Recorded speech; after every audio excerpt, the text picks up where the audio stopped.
Welcome to the deep dive. Today, we're jumping into a really pivotal moment, the handover from Moses to Joshua. Right. A major leadership transition. Exactly. And we're looking at the book of Numbers for this, chapter 27, specifically verses 12 to 23. A fairly short passage, but packed with significance. Definitely. So our mission for you listening is to really get under the skin of this transition. What does it tell us about, continuity and change? Yeah, it's fascinating. It kicks off with God telling Moses, go up this mountain, Mount Abarim. To see the promised land, right? The place he's been leading them towards for decades. Precisely. But then comes the tough news. He won't go in. He'll see it, and then he's told he will die there, like his brother Aaron did. And the text gives a specific reason, doesn't it? Something about the waters of Meribah. It does. It links back to that incident in the wilderness of Zin. Say that Moses and Aaron rebelled there. They didn't uphold God's holiness in front of everyone. Wow. So a direct consequence for leadership failure, even for someone like Moses. It seems so. It underscores the immense responsibility. But what's really striking is Moses' response. He doesn't argue about his fate. No, not here. His immediate thought is for the community. He pleads with God, basically saying, don't leave these people like sheep without a shepherd. Ah, that famous line. He wants someone appointed. Yes, someone to lead them, guide their movements, go up before them, and come in before them, as the text puts it.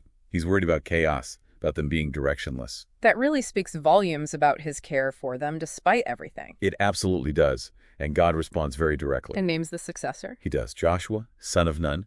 And note the description. A man in whom is the Spirit. That sounds like a pretty strong endorsement. More than just capable, but spiritually endowed. Exactly. And then God lays out the commissioning process. It's not just an announcement. What does Moses have to do? He's told, take Joshua and lay your hand on him. Then present him before Eleazar the priest and the whole congregation. So it's very public. Very public.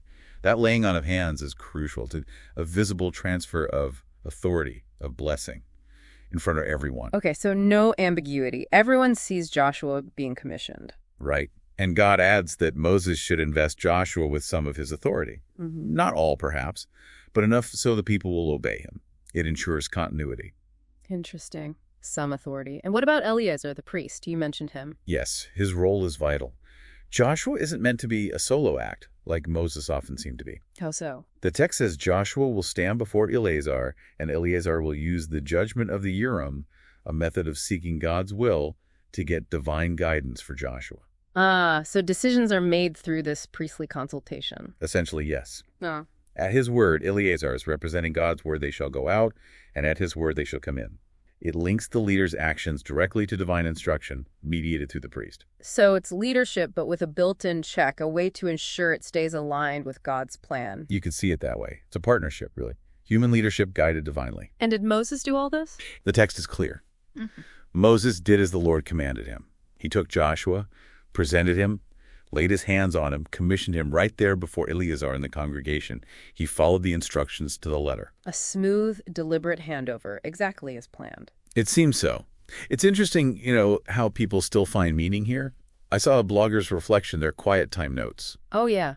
What did they take from it? They focused on the idea that God doesn't abandon his people, even when a leader like Moses passes. And they drew a line from this provision of a shepherd to Jesus Christ as the ultimate shepherd. Okay, so a theological interpretation seeing a bigger pattern. Right. It's one way people connect these ancient stories to broader themes of faith. So wrapping this up, the key takeaway feels like, the importance of intentional succession.